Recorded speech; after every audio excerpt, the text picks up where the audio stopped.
Hey there, folks. Welcome to Truck King and welcome back to our Truck of the Year video series. In this video, we're going to talk about the only electric vehicle that qualifies this year, and that is the brand new Silverado and Sierra EV.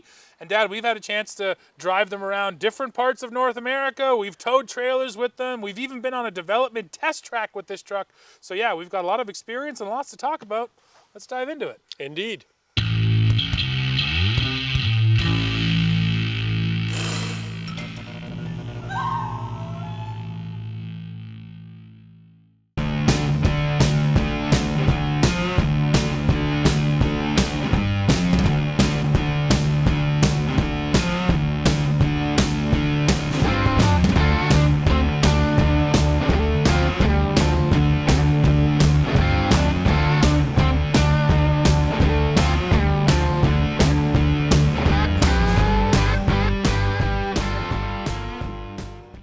Well, folks, let's dig in to the Chevy Silverado and GMC Sierra EV. And of course, I know they're two different products, but they're still based on the same architecture, so it felt natural to put them both into one video together.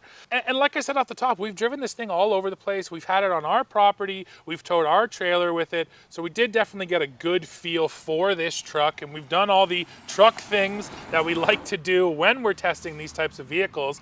And we'll start with the positives. I think that for me, the first thing that really struck me getting behind the wheel of that truck for a week was the range. You know, here in Canada, it's 800 kilometers of range on a full charge.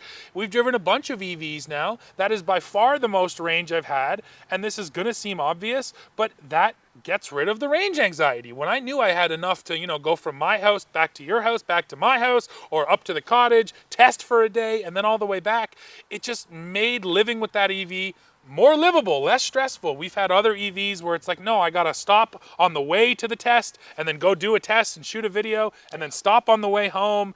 And that's just, it really adds to that frustration of EV ownership. So the massive amount of range here is a huge plus. And the battery pack here is massive too. And the weight of this truck, 9,000 pounds, is kind of crazy. But that's what GM had to do to give us that huge range. Now, I keep talking about towing. We also towed our 7,000-pound trailer. Yes, we did. What were your thoughts, towing with this thing?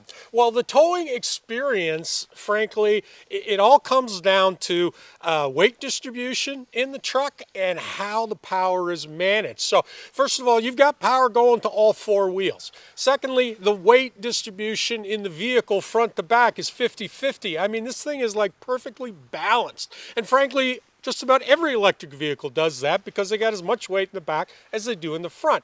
So whatever you used to after a lifetime of driving gasoline-powered pickups, heavy nose, light ass end, all goes away with an electric. And so what you've got now literally is a locomotive, which is just pulling. It's dead even. It doesn't squirm around. I mean, it just doesn't do anything that you're normally used to in a pickup. So the towing experience is really only one word for it: excellent. Yeah, and I even said we towed with the GMC Sierra EV as well on the launch.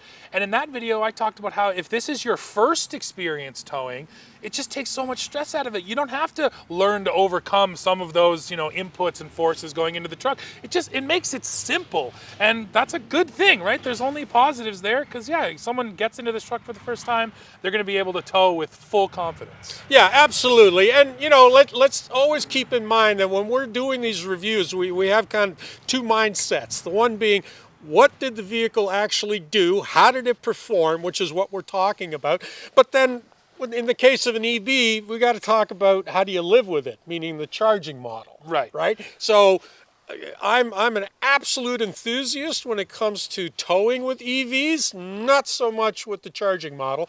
But again, folks, this is still early days. There's many, many years to come of improvements. Right, and you know what? I already consider this almost the second wave of electric trucks. Obviously, the Lightning led the way, and we've already moved forward in terms of how much range you have, how fast this Silverado and Sierra EV can charge, I'll still agree that the overall ownership experience is way more annoying than a gasoline vehicle. There's just a lot more to it. You got to plan for the range. So yes, it's still a lifestyle shift, but we're getting better. Every year we're getting better, and it's getting less and less of a big deal to shift from gas to EV.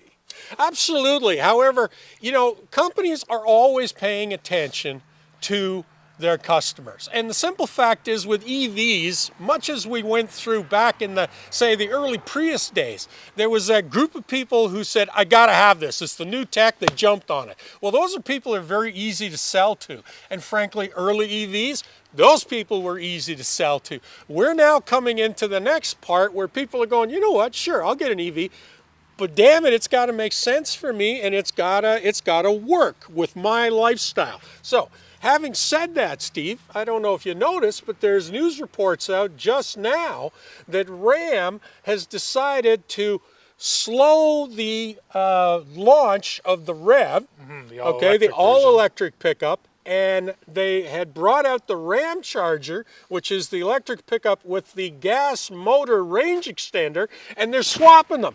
So now they're saying Ram Charger's coming immediately, and REV, they're going to put it off a year because they've figured it out. They figured out that people are not against electric.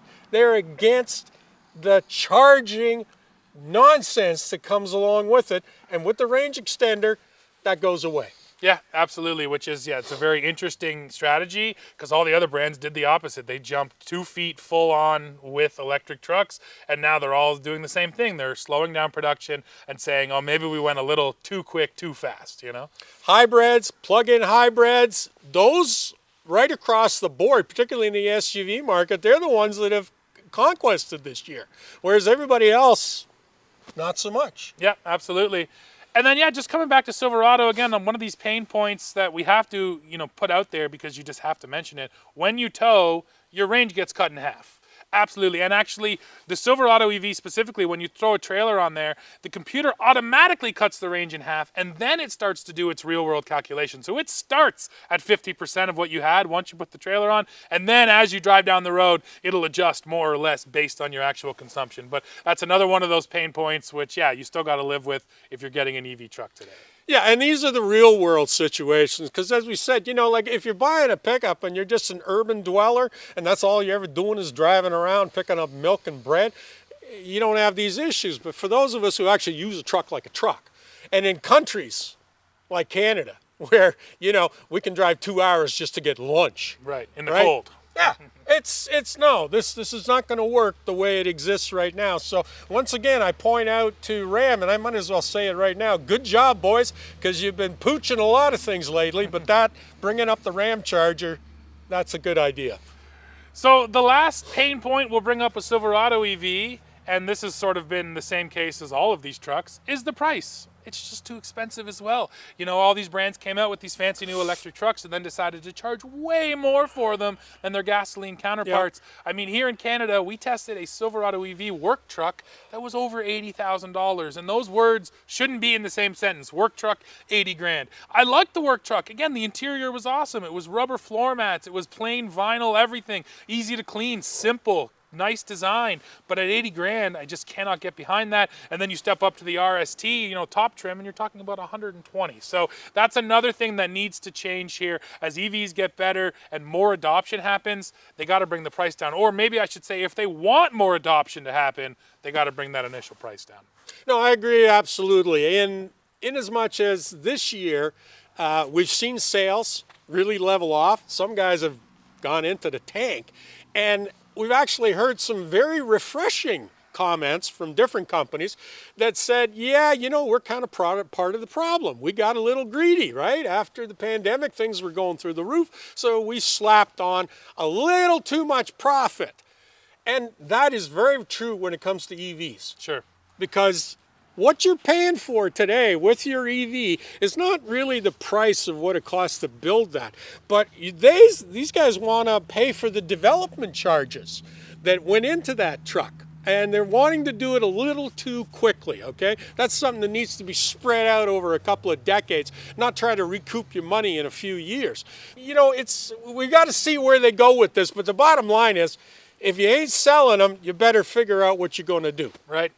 So I think I can sum all that up and just say Silverado and Sierra EV, excellent trucks, too expensive, and the electric charging infrastructure and the entire electric charging sort of world still needs to get better to bring on more people. But as a product, they're really, really good trucks. Yeah, absolutely. And that's where we have two minds. Well, folks, we are coming to the end of this one. Now, just a reminder, make sure you come back here to the channel early in 2025, the first couple days of January, when we will announce our truck of the year. For now, you know, I think we summed up Silverado and Sierra EV really nicely. I should also say, and this might seem obvious, but Sierra is a nice step above Silverado. You get in that interior, it's gorgeous, nicer materials. So they've done a good job of differentiating them that way as well. And now, yeah, we got to sit back and see how many of these things they can actually sell over the coming year, Dad. Indeed, and thanks for watching all these videos, because actually this year we kind of got a tough choice to make, don't we? That's true. Yeah, we got lots of deliberating to do. So we'll go do that while you guys drop in the comments. Let us know what you think. Hit like, hit subscribe, hit join to become a member, and then come right back here to Truck King to see what we're testing next. See ya. Merry Christmas.